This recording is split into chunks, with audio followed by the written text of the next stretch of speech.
El informe de Contraloría, que es definitivo, que tiene carácter vinculante, que es obligatorio, que no puede ser interpretado ni impugnado como está haciendo la ministra de Economía y Finanzas en este momento, establece que ese decreto debe ser derogado. Y obviamente, concomitantemente, establece que la ministra de Economía y Finanzas y los demás funcionarios implicados, sobre todo en el comité de deuda al que tú te referiste, se supone que deben cumplir todas las recomendaciones, entre ellas establecer que las ventas anticipadas de petróleo son operaciones de deuda y no son operaciones comerciales, y por tanto, en mi opinión, la actual ministra no solo que no ha propuesto la derogatoria de ese decreto, sino que ha incurrido además en una infracción ya bajo su responsabilidad, porque ha aprobado una operación de financiamiento cuando se supone que el límite de endeudamiento ya está superado. Sé que el método que Correa introdujo a través del decreto 1218, que pretendía modificar el artículo 124 del Código de Finanzas Públicas, que establecía el límite de la deuda y establecía claramente, como lo voy a indicar enseguida, el artículo 124 establecía que el endeudamiento público incorpora todo el endeudamiento del conjunto de entidades públicas, completamente. El Fondo Monetario Internacional ratifica lo que la Contraloría dijo, lo que la ley dice, que es lo realmente importante. Si es que es el conjunto total de instituciones públicas, no había razón para eliminar al IES, al Banco Central y otras entidades como parte del financiamiento interno, como lo pretendió hacer Rafael Correa. Por tanto, en mi opinión, esa violación de la ley empieza tan pronto como el año 2015, porque ya a partir de esa fecha empezaron a inobservar las disposiciones de la Constitución y de la ley, y por tanto son sujetos de varias infracciones civiles, administrativas y sobre todo penales, porque lo hicieron a sabiendas de que al inobservar esa disposición del Código de las Finanzas Públicas estaban incurriendo en una deuda no legítima y en una deuda extremadamente cara para el país, como que un decreto es un acto administrativo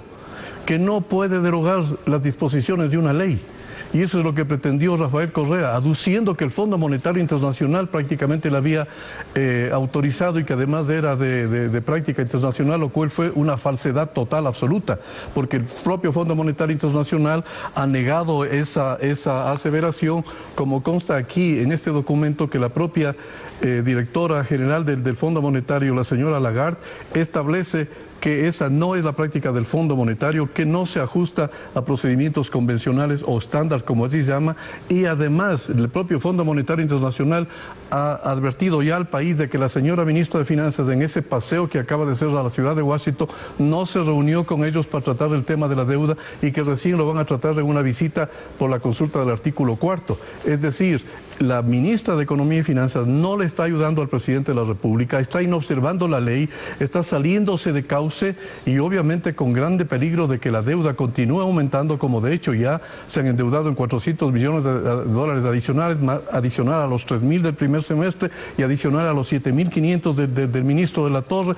Es decir, el país se encuentra en una vorágine de endeudamiento que traerá graves perjuicios a la economía del país, y al hablar de economía significa afectando a la gente, al empleo, a la inversión, al futuro del país. El decreto 489 modificó también lo que se determina en la propia Constitución, en el artículo 290, de que el endeudamiento público, en primer lugar, será posible, viable, contraerlo solamente cuando no existan recursos suficientes propios de generación propia en la economía ecuatoriana. Y en segundo lugar, que solamente dice el decreto, el artículo 290 de la Constitución, solo servirá para inversiones para infraestructura. Y la palabra infraestructura también las Naciones Unidas y la CEPAL concretamente definen como el conjunto de grandes obras de ingeniería que son permanentes, que son visibles, que son tangibles y que sirven para generar servicios. El decreto 489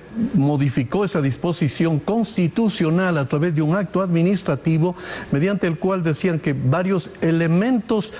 podrán ser introducidos como proyectos siempre y cuando vayan a ser el servicio, vayan a producir el servicio de una obra de infraestructura. Como he dicho varias veces, es lo mismo que si un consejo municipal construye un estadio, la infraestructura es del estadio, el partido de fútbol es del servicio, y se contabilizara como infraestructura el pago a árbitros y jugadores de fútbol, lo cual es verdaderamente no solo una insensatez económica, sino una grave violación legal que tiene obviamente consecuencias como delito penal. Pero eso no fue facultado por Contraloría, solo desde el 2012, eso desde el 2010. O sea, mientras eso no se determine, queda en el limbo. El gobierno se puede entonces seguir endeudando como antes frente a la urgencia de financiamiento para cualquier motivo. Es decir, está en el 2010, pero ha tenido consecuencias todo el periodo hasta el presente, en este momento. Así, eso es lo grave, que pudo haber sido aprobado antes, pero tiene consecuencias porque se está haciendo a través de ese mecanismo del 489, en palabras más criollas, se está financiando gasto corriente cuando la Constitución dispone que debe ser para obras de inversión, es decir, de infraestructura. No puede el endeudamiento financiar gastos corrientes y tampoco pago de intereses, como por ejemplo un estudio que también va a salir por parte del foro, que dicho sea de paso, está haciendo una gran contribución, colegas míos, como Jorge Gallardo, como Marcos López, como Mauricio Pozo, como Marco Flores, como varios de los colegas están haciendo estudios para llevar el asunto a los órganos jurisdiccionales y sobre todo a la Fiscalía, porque aquí hay una gran cantidad de transgresiones legales como esta, por ejemplo, de permitir que el endeudamiento financie gastos corrientes. Yo cuando estaba en la Universidad Católica demostré que al menos el 20 o el 25% de todo el monto de la inversión, que es de aproximadamente 60-65 mil millones de dólares, era gasto corriente. Es decir, todavía no se conoce el destino. La Contraloría está haciendo en este momento un examen especial para determinar el destino de esos recursos, pero tú te adelantas porque en el informe sí está la transgresión del 489, pero todavía no está suficientemente explícito el grave perjuicio para el país. Y tú mencionas al país porque a través del default nos entregaron a manos de los chinos y a tener que, pasados varios años, entrar a una emisión de bonos en las peores circunstancias. Aquí en este cuadro se establece que en materia de bonos se emitió más de 14.300 millones de dólares, de los cuales terminaremos pagando solamente en intereses. Escúcheme bien, por una deuda de 14.000 terminaremos pagando 11.700 millones de dólares,